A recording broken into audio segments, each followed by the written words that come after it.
Hello বন্ধুরা, প্রতিদিনকার মতো আজকেও তোমাদেরকে নিয়ে আমি আমার দিনটা শুরু করলাম। সুন্দর শুভ সকালের একটা শুভেচ্ছা নিও তোমরা। আর চলো, আমার তো এতক্ষণ সবজি কাটাকুটি চলছিল। জানো, ঘুম থেকে উঠে প্রথমে ব্রেকফাস্টের পরে লাঞ্চ, ডিনারের জন্য ডিনারের প্রিপারেশান কিছুটা সকালে করে রাখি আর কিছুটা রাত্রে করি। বেশিরভাগ ক্ষেত্রে আমি সকালে একবারই করে নিই, তাহলে আমার একটু সুবিধা হয়। তো চলো তোমাদেরকে দেখায় যে আজকে আমি কী রান্নাবান্না করছি। আর বাচ্চারা এখনও ঘুমোচ্ছে, যেহেতু ছুটির দিন, তো ঘুমোতে ঘুমোতে চেষ্টা করছি কিছুটা কাজ এগিয়ে রাখার জন্যে। আজকে ব্রেকফাস্টে তেমন কিছু করব না, একটু রুটি করে নিয়েছি আর তার সাথে কালকে একটু পায়েস আছে, তো চিন্তা করছি পায়েসটা দিয়ে রুটিটা সবাইকে দিয়ে দেবো। তো এখন তো আমি রান্নাবান্না স্টার্ট করে দিয়েছি। চলো তোমাদেরকে দেখাই যে আজকে আমি কী রান্নাবান্না করছি। দেখো, এখানে আমি ভেন্ডি ভাজা করছি। ভেন্ডি ভাজা তো আমার অলমোস্ট হয়ে এসছে, এটা চলছে। তার সাথে এখানে আমার হচ্ছে দুধ লাউ। এই দুধ লাউ রেসিপি তোমরা আমার চ্যানেলে পেয়ে যাবে। এই রেসিপিটা আমি আলাদা করে তোমাদের জন্য শেয়ার করব। তো চলো, আমার রান্নাবান্না তো চলছে, আর কিছুটা এগিয়ে নিই, তারপরে তোমাদেরকে আবার দেখাচ্ছি। তোমরা এখন কি করছো একটু আমাকে কমেন্ট করে জানো। যদিও জানি এই ভিডিওটা পোস্ট করতে করতে আমার হয়ে যাবে, আমি তো আজকে পারবো না এডিট করে, আমি কালকে পোস্ট করব। তো তখন হয়তো আমার কোন টাইমে পোস্ট করি আমি জানি না।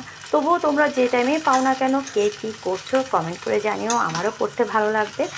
তো চলো, এখন আপাতত বন্ধ করছি, পরে আবার আসছি। আর দেখো, এখানে আলু কেটে নিয়েছি আর এখানে বরবটি কেটে নিয়েছি। আলু আর বরবটি দুটো আলাদা করে ভাজা হবে, আর তার সাথে হবে আমার মাছ ভাজা। তো আজকে হচ্ছে যে আমার সিম্পল। আর ডাল হবে, ডালটা এখনও আমি রেডি করে উঠতে পারিনি, একটা একটা করে করছি।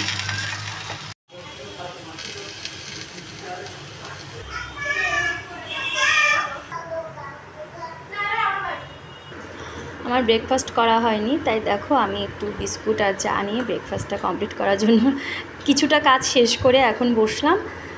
তো চাটা খেয়ে আবার যাব, বাকি কাজটা কমপ্লিট করব। দেখো বন্ধুরা, আমার রান্না কমপ্লিট, তবে আমাকে পুরোটা পরিষ্কার করতে হবে। দেখো কত বাসন, সব কিছু চারিদিকে ময়লা হয়ে আছে, তেল মশলা সব পরিষ্কার করতে হবে। তো এখানে দেখো আমি ভাত বসিয়ে দিয়েছি, ভাতটা হলেই আমার কমপ্লিট হয়ে যাবে। আর বাদ বাকি কী কী রান্না করেছি তোমাদেরকে একটু দেখাবো। দেখো, এখানটায় আমি উচ্ছে দিয়ে মুগের ডাল করে নিয়েছি, একদম পাতলা করে করেছি। আর তার সাথে করেছি, এখানে করেছি ভেন্ডি ভাজা, এখানে করেছি আলু বরবটি ভাজা, আর এখানে করেছি দুধ লাউ বড়ি দিয়ে, যেটা তোমরা আমার রেসিপিতে পেয়ে যাবে। আর এখানটায় করে নিয়েছি একটু মাছের কালিয়া, একদম গা মাখা করিনি, একটু হালকা করে করেছি। তো আজ এ পর্যন্তই, এই মেনুগুলোই আজকে আমি করেছি। তো চলো, আজকে এখানেই আমি আমার ব্লগটা শেষ করছি। তোমরা সবাই ভালো থেকো, আর কে কোথা থেকে দেখছো আমাকে কমেন্ট করে জানিও প্লিজ। সবাই আমার পাশে থেকো। টাটা।